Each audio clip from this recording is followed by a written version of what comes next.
Welcome everyone to this week's episode of Unrooted Wrestling Edition, and my guest for this week's show was none other than senior wrestler on the men's wrestling team, Jovan Villalobos. Jovan, thanks so much for joining me on the show. Thanks for having me. You're very welcome. Let's start by getting to know you a little bit better, and I am super excited for this interview for really one reason and one reason only. You are another Salinas boy. I'm from Salinas, you're from Salinas, so we have that bond. What's your favorite part of your hometown? I mean, definitely just the sense of home that we always get when we're there, but all my family's still there, so I love going back. But I can't deny the food. The food is probably the best thing around there. I completely agree, and I was going to ask the next question. What is your favorite restaurant? You have to have one. Absolutely. So it's a little place, people are going to laugh who know me, but back in Salinas. But there's a very small restaurant called Chavinda. It's a little Mexican restaurant on Williams Road on the way to AllAmerican, and a little hole in the wall. Literally, you can pass it up every time. It's right across the street from the fire station, actually. Okay. And best food, best Mexican food, of course. And I mean, they have their own little concoctions that they make. It's called a chavinteca, right? So it's like it's very similar to a quesadilla, but so they do a tortilla, the cheese, meat, and then another tortilla on top. And it's like they crunch it on the outside. They grill it so it's crunchy, and it's all surrounded in there. So it's pretty good. Lunch is in about half an hour. I'm now very hungry thinking about that because I've never been there before. And my favorite Mexican restaurant was Cozumel in Alvin Square, right by the Dollar Tree, right by North High.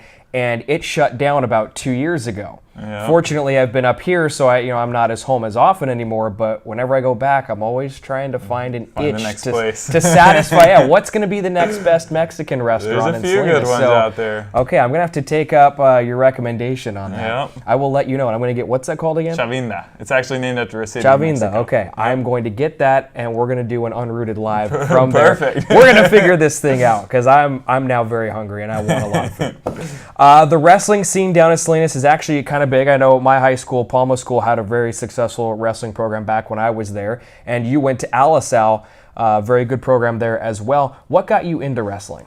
So I actually grew up into it. My father was a wrestling coach. He wrestled at AllAmerican back in 1980s, graduated in 82, started coaching pretty much shortly after, around 85, give or take. And so I was basically born into it. I had two older brothers that wrestled from the womb. They have a picture of me in a singlet on top of an ironing board at age 2, holding me up there. So, I mean, but I didn't. The funny thing was, I didn't start till we moved to Bakersfield in 2002. My dad was very protective in a sense. He didn't want us to wrestle because he knew what it entailed and knew how much hard work it took. And it's a difficult sport, So he always had us playing football, playing baseball. My brothers played soccer, and we did everything, But I just was drawn to it pretty much in 6th grade. I really got to start getting serious about it and was wrestling pretty much year round. And from that point on, 6th grade all the way to 8th, it was nonstop wrestling. Yeah. I did do football as well and baseball, but it was like I would go to a baseball game, and then go back to the wrestling tournament. Yeah. We'd go back and forth. There was so many times where we did that.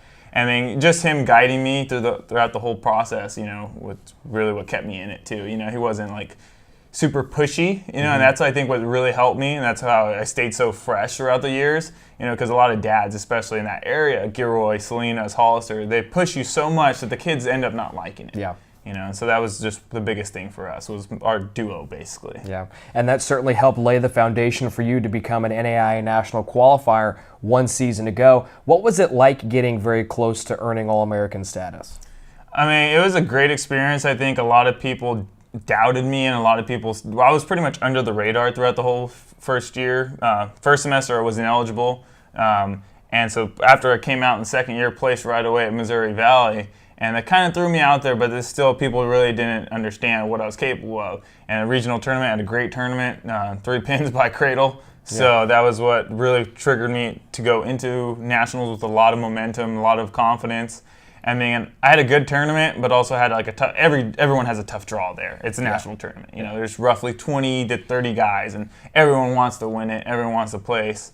And it was heartbreaking, but it made me realize, how much more I can still do, how much more, I need to put into it if I want to, finish off my career on top, or just in general on that podium. So it was good, but I'm coming back to get on top of that podium this year. Yeah, for sure. Now, you brought up the Missouri Valley Open. Let's go back to it here. You guys just came back from it, and Menlo finished third place. The ranking for the Oaks as a team had dropped all the way down to 10, but again, the strong finish in Missouri. So how was this a good bounce-back tournament for you guys? It was a great bounce-back tournament. I mean, I feel like the rankings are always going to be rankings. Our coaches say they're for the fans, Yeah. and obviously everyone that has the jobs in it. And I was super into, like, the rankings growing up. And now it's just like kind of whatever. It's like you got to go out there and wrestle, right? Yeah. I was like, you got to go out there and just wrestle anyone. Doesn't matter who it is. We had a great tournament from top to bottom. From Michael Perales at 125 showing up and showing the nation what he's capable of by winning it. To Anthony, to myself. We all had great showings.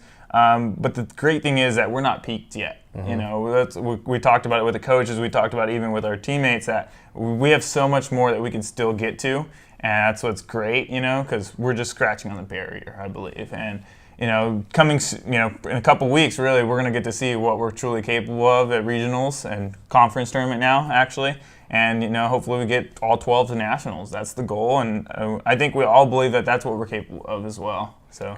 And it seems like the upper weight classes of this team are the strength this year at Menlo College. Do you guys feel any type of pressure when you compete, knowing that maybe you're going to have to help carry the team a little bit?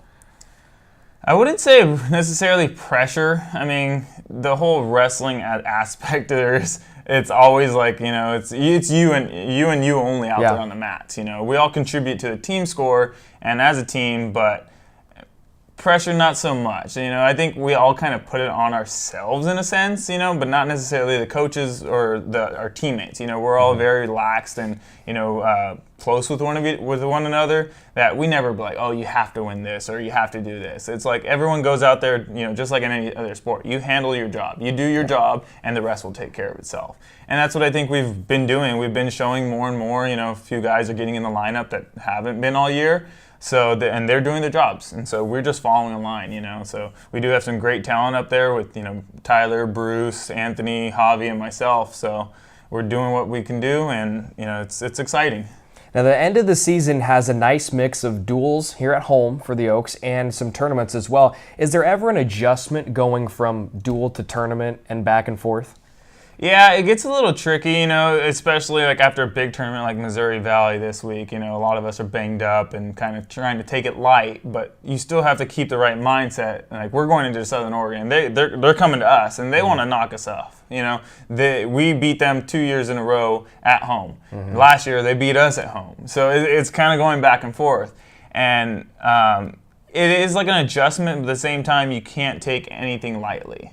It doesn't matter who's out there, the biggest tournament in the nation, or maybe the duel that doesn't mean as much. To us, every single match is your last match. Yeah. You have to take it as that, especially for us seniors. It's like we don't know if we're gonna be able to step on the mat next week. You never know. So just take every chance that we get and just roll with it. So let's talk a little bit about the Southern Oregon matchup. They're ranked 11th. You guys are ranked 10th. Again, that doesn't matter for you, but it matters for someone in the media like me. It's always competitive when you two wrestle. What will they bring to the table that will be a specific challenge for you guys on the mat? They have a lot of wrestlers that are like, they hit big moves. They have these I would say, I don't know. It's just different. I know Hunter Hodges, who used to be one of my old teammates back in Bakersfield. He's just a threat to pin anyone. And he can be down 5-0 and he can still be in the match. And a lot of their guys are like that. The lower weights, more or less, that they just have that one move that can just end it. And so we have to be very cautious of that. But from top to bottom, they're a great team, but so are we. So I feel like if everyone individually takes care of the job, like I said earlier, we're going to be fine. And they're going to come out, really ringing for us because we did beat them at home this year. And, they're not too happy. So, yeah. But it's going to be a good one, so come on out. Yeah, the men's duel, 7 o'clock in Southern Oregon. Women's duel, 5 o'clock. Haynes Print Pavilion, Friday night.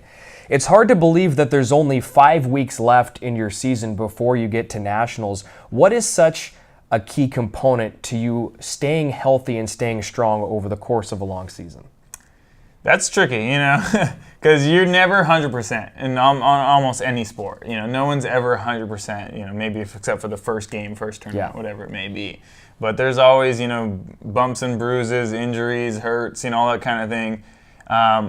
But it's just finding the balance, It's like you got to work hard every single day regardless, but it's like when they do give you a day off, relax, don't go off. And that's probably one of my biggest problems, I don't ever want to relax, No off days. Yeah, it's like I feel like the need to work harder and all that kind of stuff. But you just got to stay positive, It's like coming down to this very end, just be thankful for every single day that we get, and we do a gratitude thing every morning. And, the coach picks out, someone who's like, what are you grateful for? Gratitude. And then they say what they're grateful for. And, that's really helped, I think, myself this year, seeing that this is a true gift. We're part of the small percentage of athletes that get to go on and compete in collegiate athletics. And, I've had my turns and, twists throughout my college career. Being all over the place, and to still have this opportunity to wrestle it's amazing me, and I'm taking advantage of it. And it's kicking in now. It's like 5 weeks. It's like I'm almost done. That's all you got left. So I'm just ready. I'm really trying to work as hard as I can to get back to that national tournament, because it's not going to be easy. Yeah, I got one of the most stacked weights in the conference, but I thrive for that. That's what I'm really looking forward to, and I just can't wait, really. And overall, it's going to finish the year. We're going to finish the year pretty good. So for sure. Have a feeling. All right, Jovan, let's get into the final segment of the show. It's called Brownie Bites. I'm going to ask you 3 random off-the-wall questions. You give me your best answer. And they're all Salinas related, in case you guys might not have figured that. That's what I'm going to do for these questions. So number 1, what teammate most likely doesn't know that Salinas exists? See, so like I said, we're all really close. So we all know each other pretty well, but I would have to go with one of the out-of-state kids, just in general. Probably Christian Mendez, because he's from Texas. And I've talked with him a lot, but I don't think he really knows about it. And then, or even maybe Michael Perales. We're close again, but I don't know. Just them being from out of state, it's like not really big, so can easily get passed by. Yeah, you'd be surprised at even how many people up here in the Bay Area don't know where Salinas is. Yeah. Salinas has 150,000 people, but it's just one of those towns that nobody's heard of for whatever reason. By, it's only 90 minutes away from here. Like, we're not far away. Yeah, and if anyone's ever eaten a salad, it's coming from Salinas. You're right, yeah. Lettuce capital of the world, Taylor Farms. Yeah. Question number 2, we're going to stick on the theme of food now. Which teammate is the biggest fan of Mexican food? You can't say yourself. Yeah, that was a given. No. There's 2 on this one. I had to find somewhere close by that had some good Mexican food, of course. Yeah. So we found El Guerrense down the street. Very good. Very good. So I was like, it's pretty close comparisons. And so I always invite guys like, hey, put it on GroupMe. Anyone want to go get some tacos? Mm-hmm. And 2 of them that never say no are Blazin and Jesus. So I can always count on them. It's like, hey, you want to get tacos? Yep, I'm there. All right, let's go. So I would say either Blazin or Jesus. All right, question number 3. If one teammate were forced to live in Salinas for 1 year, who would be looking to leave as soon as possible? That's a good one. Can I say the whole team? No, I'm just kidding. I wouldn't force you to say no to that, but...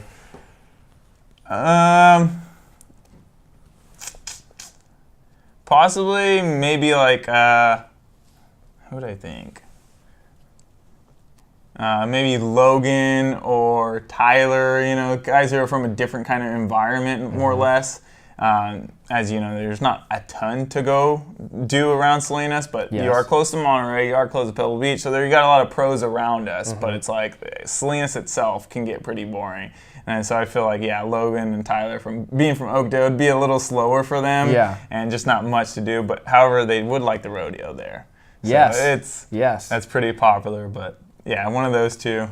You a fan of the rodeo? Do you go to it? I've never been. You've never been to it? Come on. Yeah, I've never dipped into that scene, so we were never too affluent in that. My dad goes quite a bit because he always gets free tickets, but I'm always over here or wrestling or doing something busy, Make this be the year that you change it up. I know, maybe. I haven't been in 2 years because I've spent my summers away from the area, but this year they have Blake Shelton opening up Big Week. He's doing a concert at the sports complex, and then the rodeo to follow. So I'm going to be there a couple of days. You got to find a way to make it down there. You have to. It's going to be huge this year. I think it's year like 102, 3. Wow.